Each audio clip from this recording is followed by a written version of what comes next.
I'm gonna check on Twitch to see if there's no, what do you call it, echo and stuff. I noticed on the last stream it had like a lot of echo, so I let's did. give it a Are shot. you sure it's not just reverb from From the emptiness sorry, that is my room? no, it was reverb from my microphone, like your sound coming through a microphone. So can you say a few Switch it up. things? Oh, sure. So, she sells seashells by the seashore. That's what they told me. Yes, fui ao mar colher cordões, vim do mar cordões colhi. Exatamente. É mesmo isso. Tudo certo, tudo tranquilo, tudo na boa, como a leoa, na descontra como a lontra, tranquilo como ao esquilo. Tranquilo como ao esquilo. I think it's good. Está tudo. Tá tudo, acho que sim, yeah. I think it's good. Yeah, I've just heard it. It sounds fine to me. What's up, my dudes? Jack and Papu.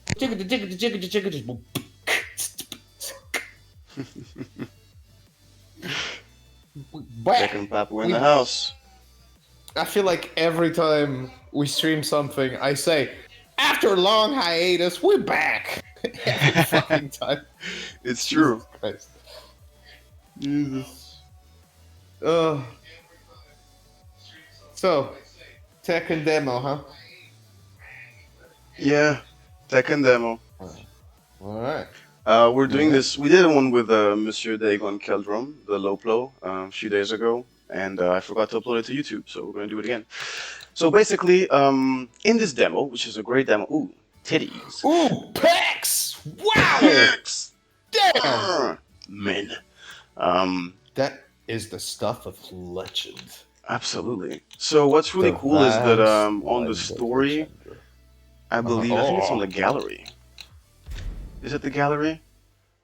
Yeah, they show you like you can get a recap of what's going on before and what happened in the previous Tekkens. I picked the wrong thing.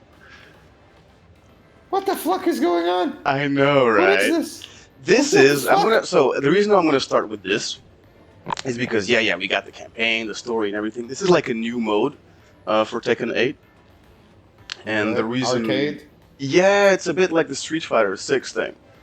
I don't know if you saw that, where this is like your journey to improve your rank with Sure. whatever characters. It's a way to play both online or offline. New challenger.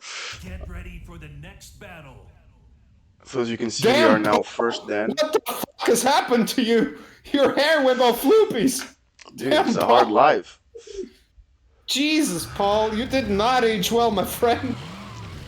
Well, it's a tough What life, the fuck man. is that? What's going on? Round 1. Fight. Dude, acabou de lá, o que é que se passa, filho? Jesus.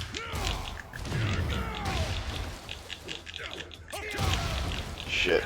It's so funny because, I mean, I've always been into fighting games since I was a kid, but Tekken was really never on my top at all. Well, you didn't have a PlayStation either, did you? That's true, but even, I mean, sure. But You do like Soul I wasn't- Calibur? I like Soul Calibur, sure, but it's not the same. Pow!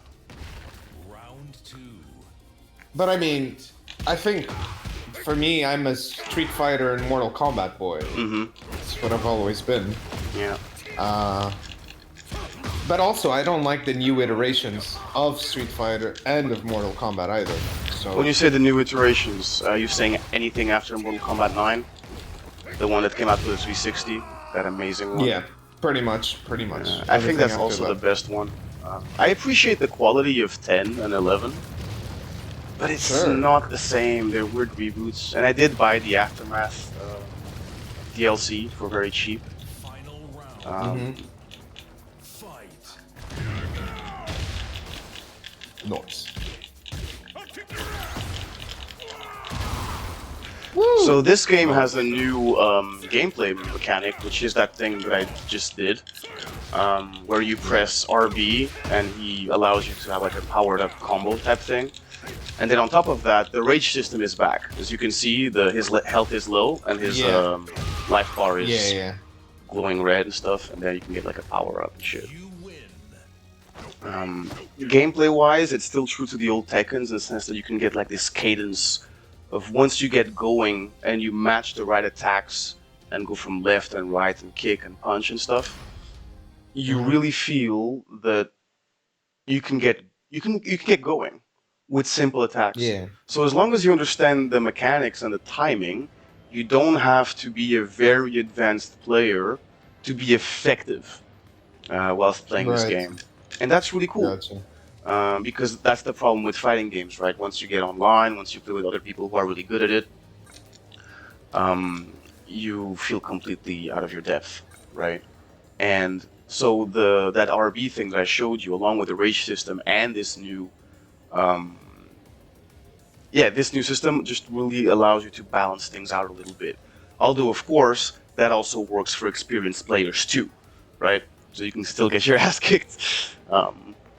Sure. But yeah, so this is like the arcade thing. I assume that once you're done with this room, you'll be moving to a different room. So we have to say hello to Max. Want to enter a tournament?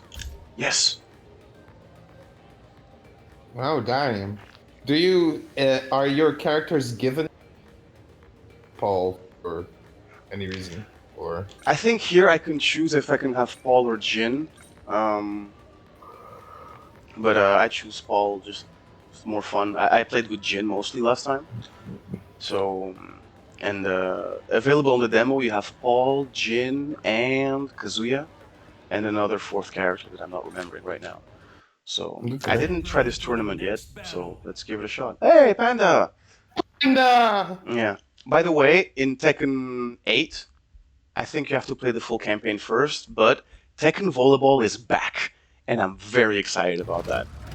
Do you remember that from Tekken 3? Volleyball? No, bro, I didn't play it Oh, enough. dude, it's like so much fun. But is it like Dead or Alive Extreme Beach Volleyball? No, unfortunately not. But the physics are close enough. If you know what I mean. Damn. I miss Extreme Beach Volleyball. Bring it back, please. Dude, if they made a remake of that, I might buy it full price. Dude, I'm sorry, but it's actually a good game. It's a great game. I mean, as a kid, of course, we bought it for the physics, if you know what I mean. Dude. But the truth is that it was genuinely fun to play. I had the 360 version that I bought at a record shop, a record store, not those exist anymore. A record store in Cascais Vila, the shopping mall near my place, my mom's place in Portugal. And I bought it for $5. And I thought, okay, when I get to Belgium, I'm gonna play this. Dude, I played that game for like a month. You know, unlocked everything. I even did the photo shoots and the casino and the... Sure, but that's the thing. It's just super fun. It's just a good time. That game is very hard to come by nowadays. It's super hard to come by. I don't know if you play... You win. I quit hearing you for a bit. The second one. I said, I don't know if you played the second one, but the second one is just as good. Just as good? Actually, I don't know if I have... No, I think I only played the first one. But I know that after this, they didn't sell enough copies with the second one to justify keeping it going. No. At the time. But they should definitely... Like, it's the Virtua Fighter or Dead or Alive Studio, right? So it's Team Ninja or Ninja Theory? Which one is it? I think it's Team Ninja. Yeah, so they're still around, so I don't see why not, you know? Plus, for the Japanese market and the whole otaku market, you do that with the customizables and the swimming suits and shit. You could even make it a live service game. Please don't! Please don't! Give me the full version of the game, completely unlocked, if I pay $60 for it. Because that's what killed Dead or Alive last time. They had a bit of a problem like Street Fighter V, in the sense that all the cool shit was behind a paywall. And I think that for Dead or Alive, the last Dead or Alive, if you wanted to buy everything in the game, it would cost you like hundreds of, not hundreds, like dozens of thousands of dollars to unlock everything. And that was just shameful. So just, yeah, that's why Tekken 8 is so good. Like, they give you the full thing. Yeah, there's extra, like, microtransactions, I'm sure. But most of the stuff you can get just by playing the game. You remember Soul Calibur 6 as well, right? I believe you played it. I hated that shit. But yeah. Loading times were too long, that's why I stopped playing it. But fucking the game terrible, came man. with so many things to unlock within the game. You know, old school. Sure. Yeah, sure. Damn. I mean, for me, that's always been the problem with the evolution of fighting games. It's the unlockables. It's like, dude, I used to be able to fight my way through the game, unlock a character. Yeah. That's the way these games. That's the reward of the Yeah. game. Unlock characters, end of unlock the- suits, unlock new game modes. Yeah. Because at the end of the day, it's a fighting game. All you do is fight. I need some sort of, you know, not necessarily a reward, but I need something to work towards to think like, okay, I'm going to get some satisfaction from playing this game aside just the fighting. No, it keeps you going. If all I have to do is pay for it, it's like, well, then what's the point? Like, Yeah. what? So I don't know if you've noticed, but I'm using very basic moves to keep playing the game. Yeah, I've noticed. Yeah. No need nothing fancy, like basics work really well. But you have to time it. Like if I just play randomly, just gonna just show you real quick. If I just press like random buttons, see, it kind of it gets stiff a little bit, you know. But if you go bam, sure. bam, bam, bam, you see? Yeah, the usual. Yeah. Damn, you're destroying her, bruv. Dude, Tekken is my fighting game, although I will never forget a Kosa. I remember we were playing on my 360, Tekken 6 at the time, I think, where we did 6 on 6 in a full match, and you beat all of my characters with one character. This was what, maybe 10 years ago or some shit? This was the beating to match all beating. Like, Dude, I don't think you could replicate it. Maybe you could. Perfect. I don't know. I don't But know. I don't think so. But... I just remember being like, yeah, but you know, Tekken's my jam, you know that, right? Because you're obviously better at me at fighting games, more combat Street Fighter, but I thought, in Tekken, I have a shot, you know? Sure. And you beat 6 of my characters straight with just one. I don't even remember who I was playing. What, did I pick Hua? Yes, yeah, I was gonna say, did I pick Hua because you said it was the best, and I picked him, right? Yeah. It was so painful. It was so painful. Oh, but if I was going to lose to anyone, I'd rather lose to you. You know? fair. Yeah. That reminds me also, like, yeah, about 10 years ago, when I was still in Brussels. I remember there was a phase where we were playing a lot of Naruto fights as well. And I remember once I was playing... I like the Naruto fighting games. I think they're very interesting, the way they're made. But I remember I was playing with Lawrence, and he was also very good at the game. He was very confident. And I picked Naruto, and he was playing with Sasuke. Dude, I bit him so savagely that he didn't even touch me in one of the rounds. I have never seen Lawrence so, like, pissed off internally in my life. to hear him go like, okay, let's go again. Like, super serious. I was like, okay, alright. It got fucking serious now. Damn. But yeah, I think that fighting games are some of the most accessible games for non-gamers as well. And yeah, offline. Offline, sure. And being thus, I do find that most fighting games, well, they're all the same formula, really. So, as long as you can be decent enough in one, I feel like you can adapt pretty well to most of them. Like, this is something I really like. Did you see that? The way he moved, the sidestep. Dude, I love that shit in Tekken and Soul Calibur. Creating angles which I also love to do in real life in martial arts.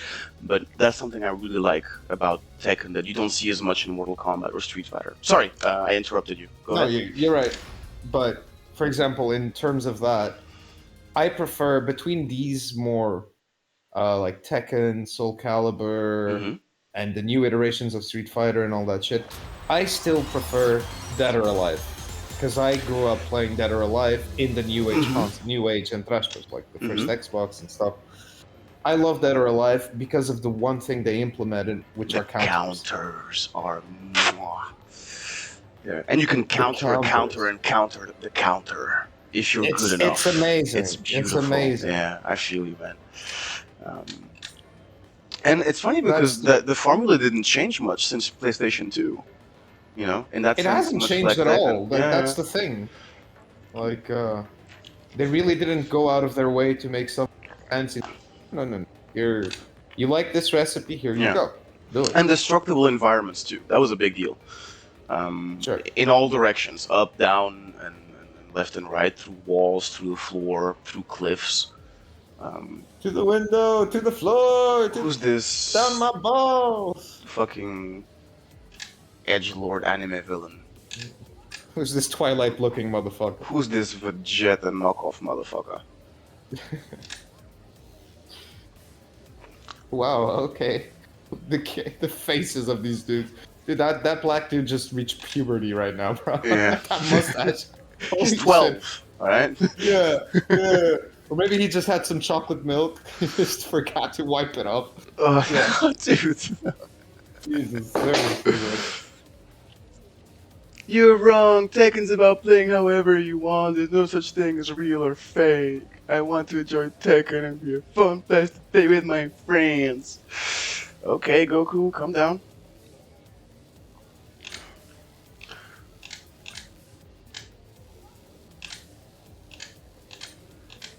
Ooh. Oh my god. This is so 1999. Okay.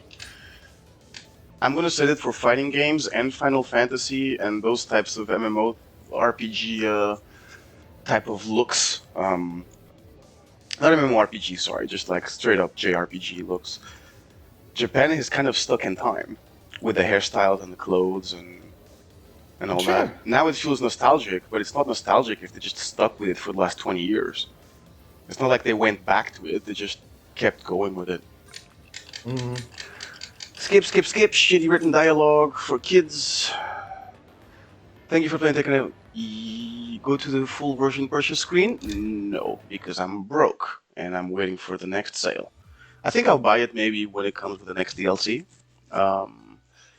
So let's give it a try to not Arcade Quest, but...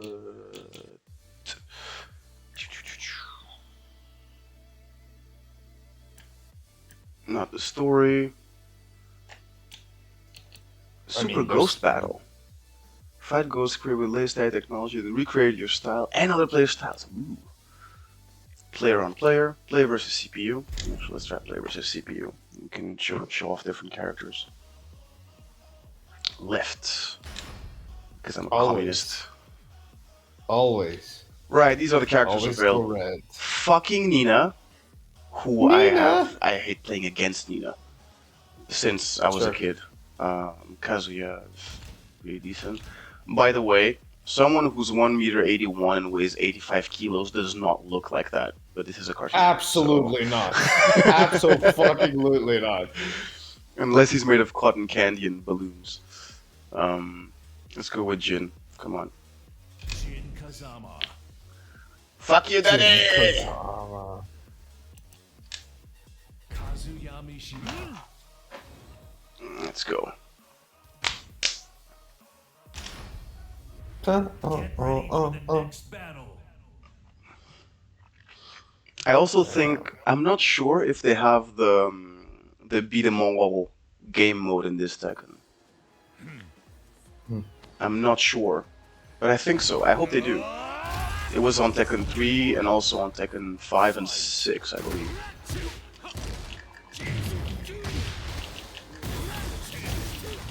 He blocked everything. So something I forgot to mention here is that they really encourage you to try to get airtime on your opponent so that you can do that special combo I just did earlier, you know? So that, because when you're on air, you can't block. You know what I mean? Gotcha. Because the blocking is very important in Tekken. And old school, as you can see, all you have to do in Tekken to block is just not move. Or if you want to block down, you have to press down. Which is a gamble, especially against experienced players. For me, old school means pressing back. Pressing blocks, back, yeah. Sure.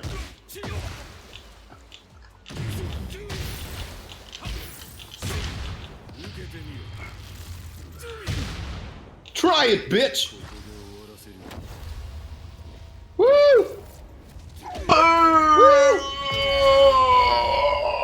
Damn, son. So I'm playing on very hard. I think I still got it. Right? You're fine, bro. Dude, this game is so smooth. If I had $60 to spend, I totally would buy this game in No, fucking bro. blink of an Like, eye. I mean, I can see it on Twitch. It looks fucking flawless, man. Yeah, Like, honestly. and it's so responsive, the sound design, the everything. Boop.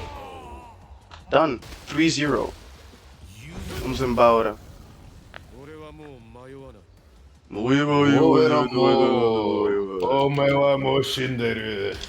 Nani? Alright, let's try the story mode real quick.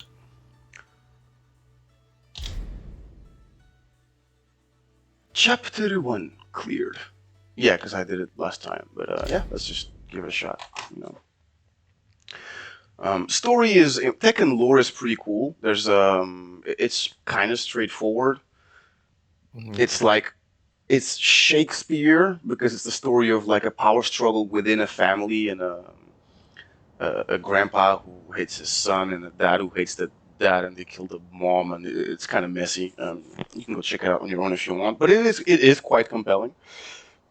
And I think that for old Tekken fans, and I'm saying old because a lot of them are actually in their 40s and 50s now, if they started playing as teens or kids in the early 90s. It keeps making sense, but the thing is, you don't know if it's like the main protagonist Jin sometimes has like identity crisis and he's like a good guy doing bad things, or now he's a bad guy. And then his grandpa, who's the one who hosted the Iron Fist tournament, Heihachi Mishima, he also is aware of like the demon gene that is in the family of his son-in-law, right? And so the good guys and bad guys within the family kind of keep switching. And it is that struggle in the family. Now, Heihachi, much like in other games of this style, and very, long-term, long anthologies and stories, dies, but he's not really dead, and he comes back. Now he's trying to save the world, but only because he wants to take it for himself. That type of thing. Right. It's like a mega corporation type thing for world dominance, and yeah, it is fun. They are fun stories, but you do feel that bit of Hamlet component in the back. Yeah. I'll go as far to say, aside from some of the main villains in the Tekken lore, I think it's quite well written, actually. Yeah. So Kazuya is his dad. I don't know if you noticed, they kind of look alike. Sure. And his mom, Jin's mom, is dead, right? So Heihachi is the dad of Jin's mom, and Kazuya is the dickhead son-in-law, Jin's dad. And their relationship between these three is usually what dictates the pace of the story of Tekken. And everybody else, all the other characters who are in the tournament, or friends with either one or the other, have to put up with the consequences of everything else.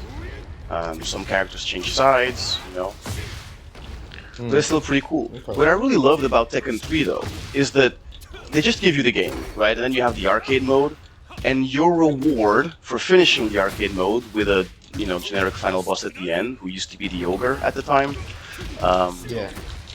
is to unlock a cutscene that lasted a minute. But then, after you unlock all the cutscenes from all the characters, some of the characters you had to unlock, that's when the story comes together. And I really actually missed that. There was no campaign in the game. You would get a full Yeah. picture of the story by, one, obviously, reading the fucking book Manual. that came. The manuals, they were thick, man. And they all had a character profile with a backstory of each character. I loved that thing when I was a shit. I remember manuals, bro. Yeah, That there you was go. the best feeling in the world was to buy a game and on your in your parents' car or wherever you were, opening that box or whatever Yes. and grabbing that manual. Yes, And being like, reading that. oh my god, this is what I'm looking forward to. Oh my Mhm. god, oh my god. Or you're on a holiday in Portugal, right? Because we grew up in a different country from where our families live. And you would buy a game there, and then because my mom didn't want me to travel with the PlayStation or the Xbox, you would read the manual during the holiday, and I couldn't fucking wait to get home and play that game, yeah. Just being super excited about everything. I never had to wait that long because I traveled. Oh, I lost? What? Yeah, you did, bro. I'm too. No, You weren't I'm paying too, attention. I wasn't paying attention. Fuck. Come again? No, I was saying I never had to go through that because, well, I traveled with my consoles. Always. Right. Because your mom's had to keep you quiet. It was mostly because coming to Portugal, I don't know if I'm like you, it's not like I... So we just came here to, like, spend time with my grandparents with whom I had no connection. Mhm. And it was like, what am I gonna do for a month here? Right. Nothing. So it's like, okay. Go to the Bring beach, your go play console. outside, play with toads Yeah, and bro, dirt. I wasn't brought up that way. Mm. I become that adult, but I wasn't that kid. Which is really funny because I assume that a lot of people that are gamers they stay like that from when they were a kid. Mm-hmm. You know, I mean, I used to be a stay-at-home person all my life, and then as I grew up, it switched. Now I'm like, nah, I love outside. Outside's good.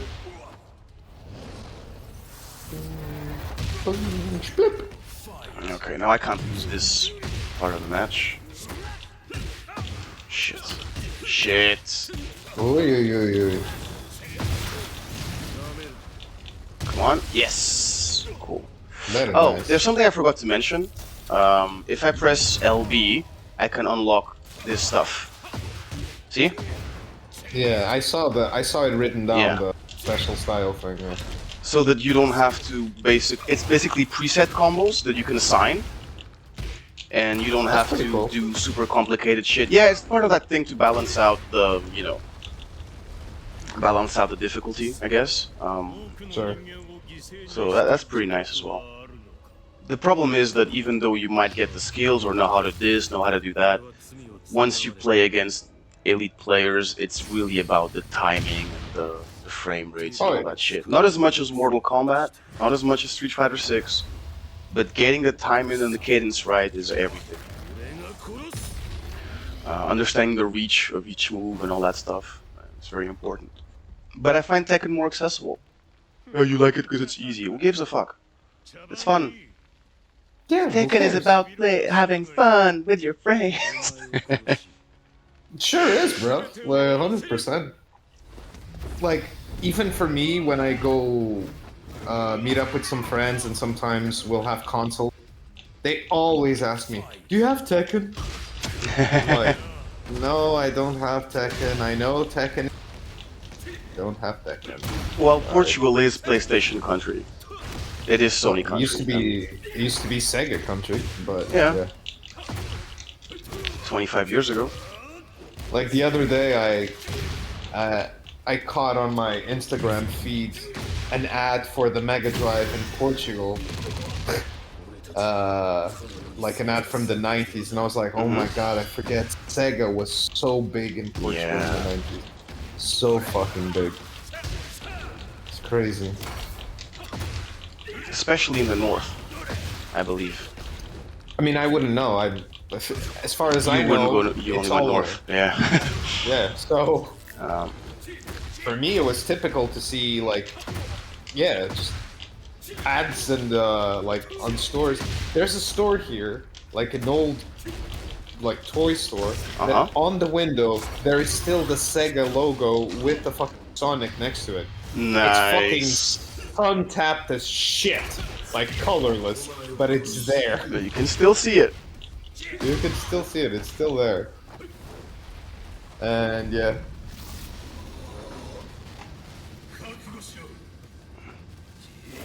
And I don't know if it was a thing for you or Portugal and not other places, but usually most people would store their consoles if they weren't playing it or if they had it stored away.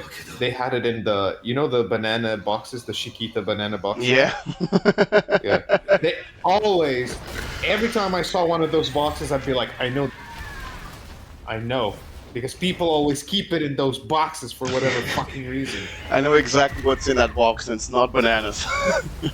It's not. It's like when you go open the box of the Danish. The Danish sweets. cookies, yeah, the sewing kit. Yeah, and you're like, no, oh my god, of course it's sewing kid. And the trauma our generation has with us.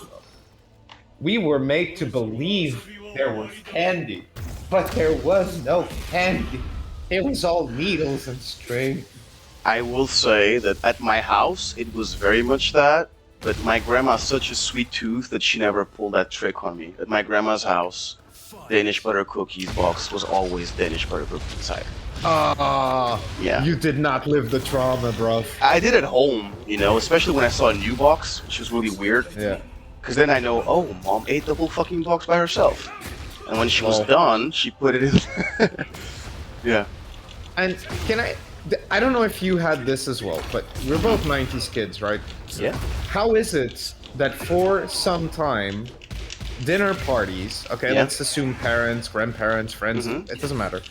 How was it that the peak of class was to bring out Viennetta ice cream at the end? I don't know. That was the- I never understood that. It's not that great.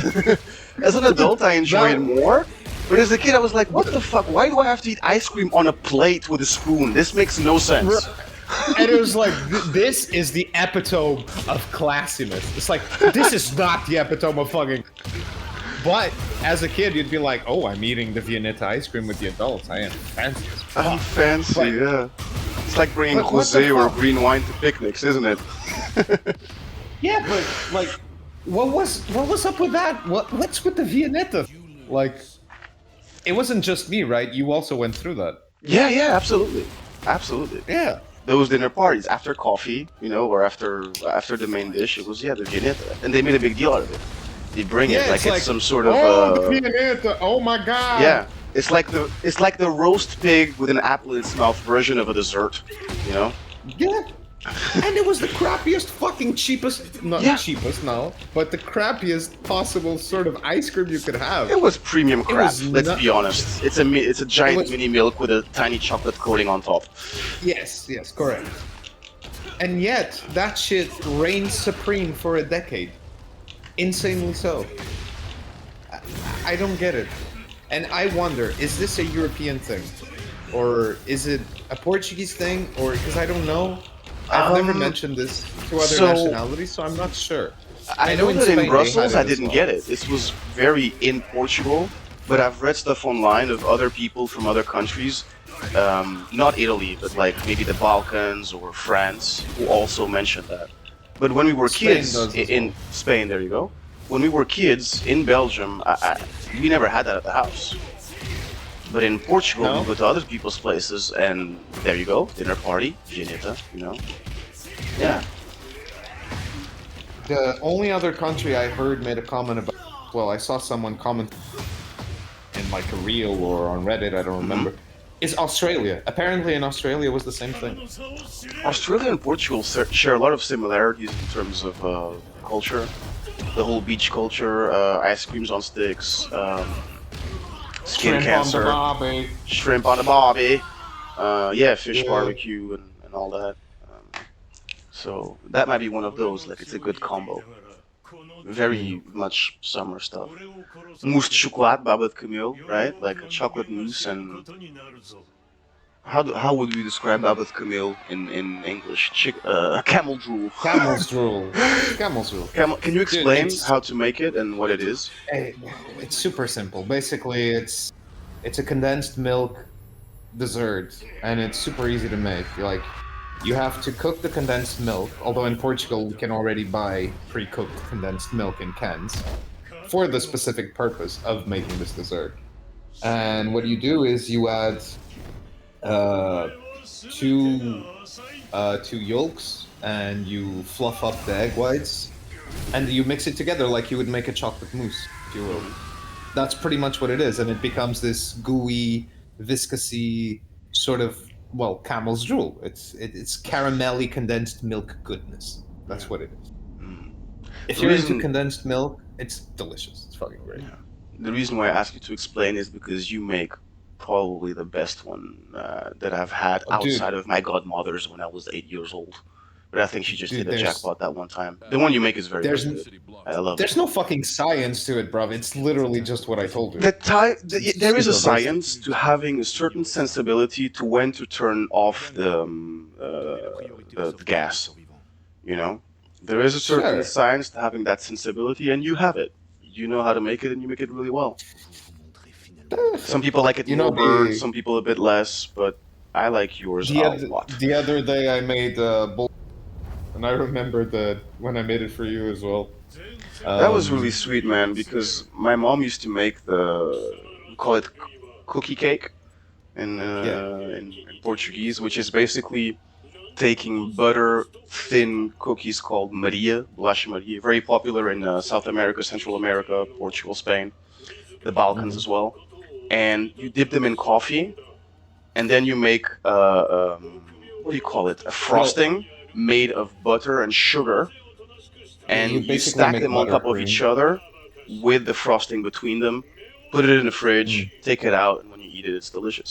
My mom made the best one. She did it for 17 years straight for my birthday, and then never again, I think. And then you did it one time in Belgium, and it really warmed But, my heart because it was very nice. The difference Very good. is I don't make it with butter. But yeah. You make it Because with I don't make it with butter, I make it with cream. cream, okay? because yeah, it's- fair enough. Because the buttercream, it's too heavy, and like for example, you Mhm. can't keep eating. You'll eat a bit and you'll feel like, okay, this is heavy. If it's just with cream, you can actually eat more of it. Tell that to my sister. Dude, I'm just saying, bro. You know, Yeah. I mean, for And me, much that's like- why I don't ask for it in restaurants and things because it's too heavy the way they make it traditionally. But also, I was exactly going to mention that, much like many other desserts, and babat camelo, and mousse de chocolat, and even fucking jello, people in Portugal make things so sweet.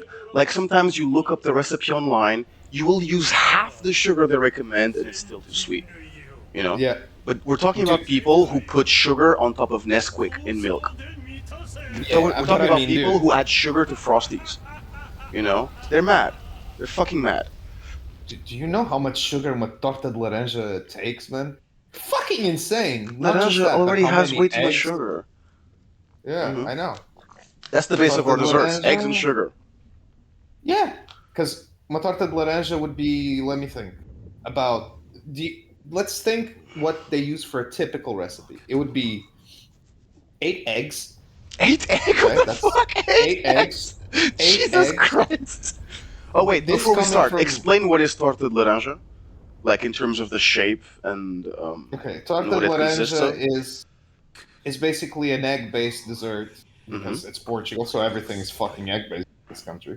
It's an egg-based dessert that you make with oranges Mhm. and orange zest. Shaped And like a meatloaf? basically, it's flat, and then you roll it, so it Mhm. becomes a roll, and then you bake it in the oven. And then on top of all the sugar in the recipe, you douse it with sugar at the end as well, like on the top of it. And sometimes So- with a little fuse de dolce, some people they do that.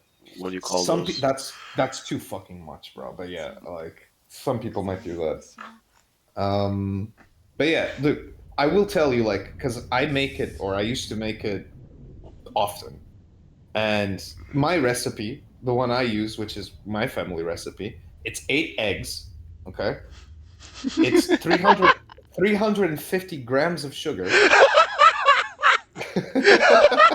A third of a kilo of sugar. Oh, Oh, plus the extra Jesus. sugar, you like sprinkle at the end, God. So it's probably around half a kilo. Then it takes like 1 spoon of maizena, 2 oranges. It still takes 100 grams of margarine, Are you and kidding me? yeah, that's pretty much it. That's the recipe. But dude, it's it's a bomb.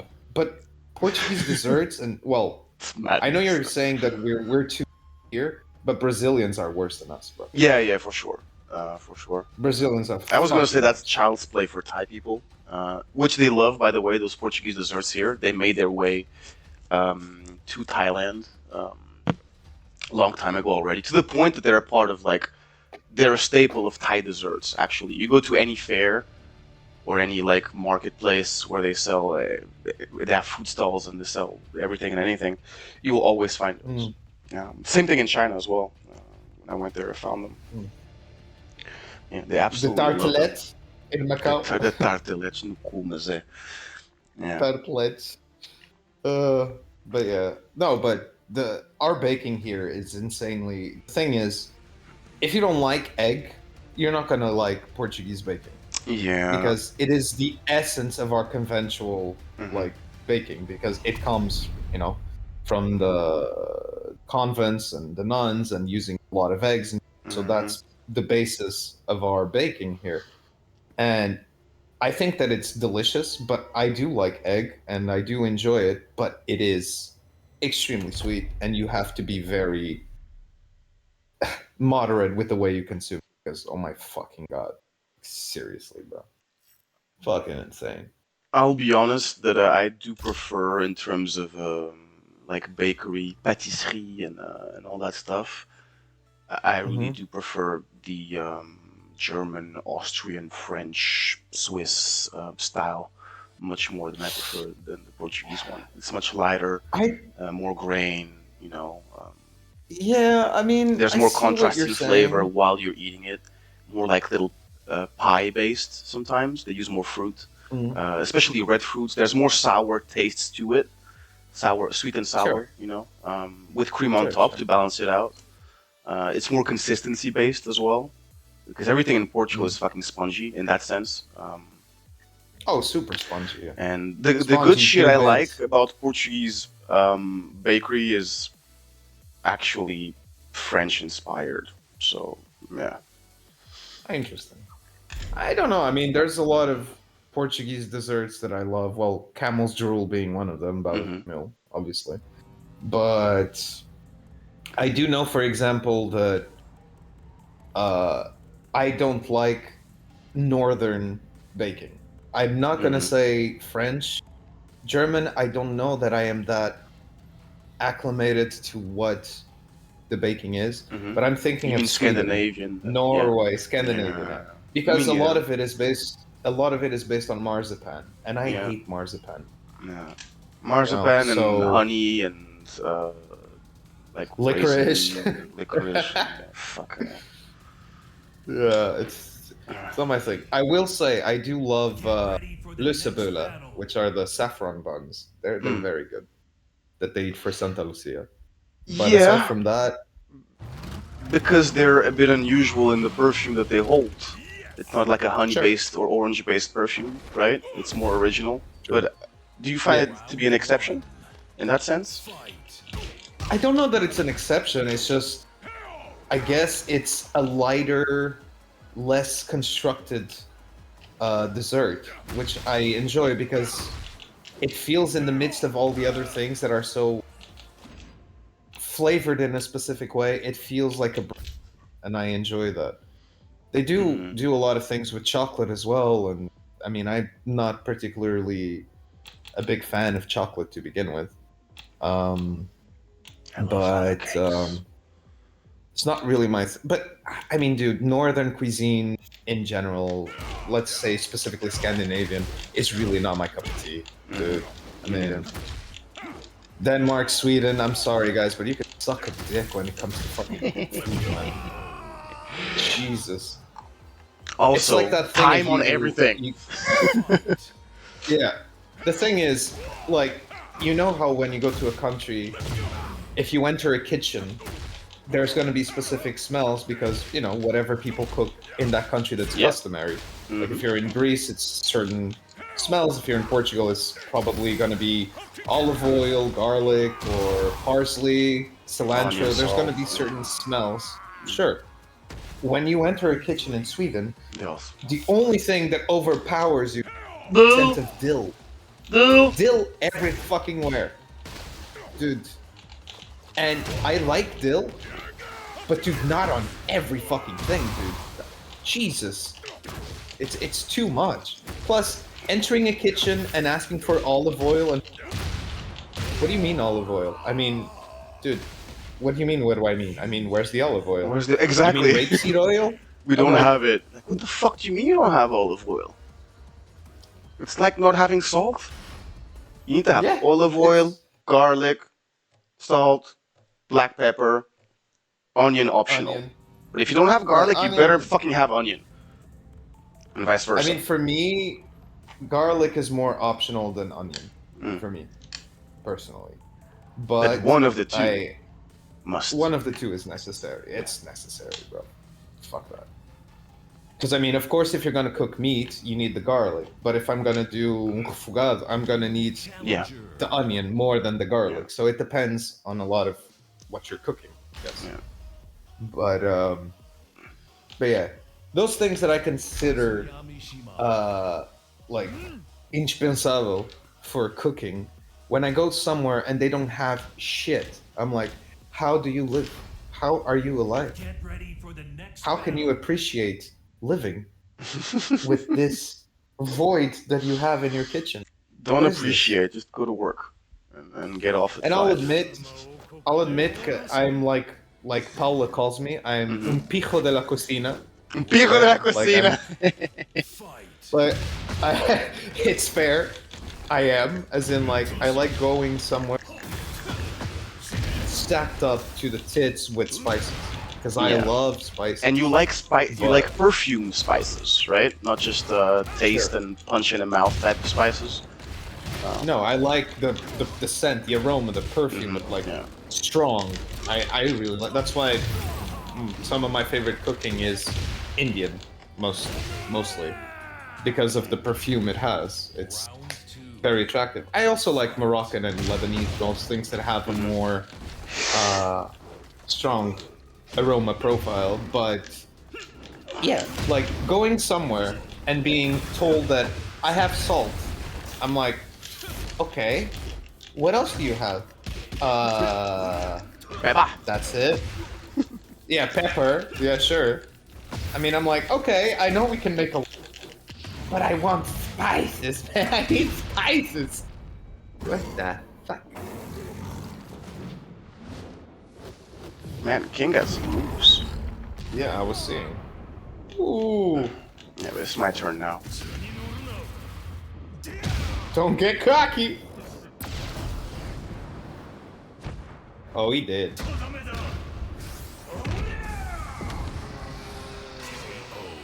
One all. Nice. Oh, 初戦は Fuck 雑魚 off. だったな Round 3 Fight I love it. Ooh. King looks like ele comeu o mascarado da Sailor Moon, basically. What do you call it? The masked guy from Sailor Moon? The I don't Zoro know. looking dude? In Portuguese, it's just called the mask dude. The masked I dude. don't know.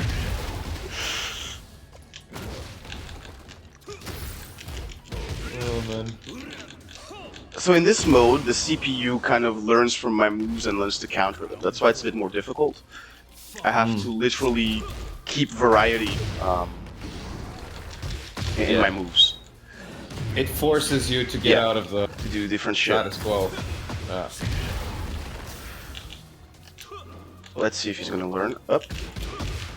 Wait, hold on. Yeah, you did. Watch out, bro. I know. Got it. Nice. Nice. All right. I believe you have a driving lesson soon, right? Soon enough, yeah. Soon enough. All right. Ladies and gentlemen, this was the Tekken 8 demo. Hey, have a good stream. Thank you, Diggs, by the way, 7. Thank you. Welcome to the channel. Be sure to go on YouTube to Jack and Papu, talk shit and play games. And That's yeah, we got us. more there for you. I think we're gonna keep streaming again, maybe later today or another time. But thank you so much for watching. If you are curious about Portuguese desserts or you want to hate on Scandinavian cuisine, be sure to join our chat again next time. Absolutely. If you're a dill hater, join the club. Yeah. I'm not a dill hater, okay? I'm just... If Just you not hate all the dill time. abusers, Yes, correct. if you hate And if dill you abusers love olive oils... and garlic, Please. right? Yes. Why do you think there's no vampires in Portugal? Like there's no way. The whole country stinks, man. It's great. All right, mesdames et messieurs, thank you for watching. Make sure you go on Instagram to Jack Reinhardt. He's got some shows going in Coimbra at the moment. And go on Twitch to _Jack Reinhardt. They're gonna kill them on YouTube and Jack and Papu on YouTube. Anything you want to say before we do the Wiedersehen? No. I think we're good. I think you covered it, bro. Good. All right. Bye bye, everybody. Take care. Mwah. Goodbye.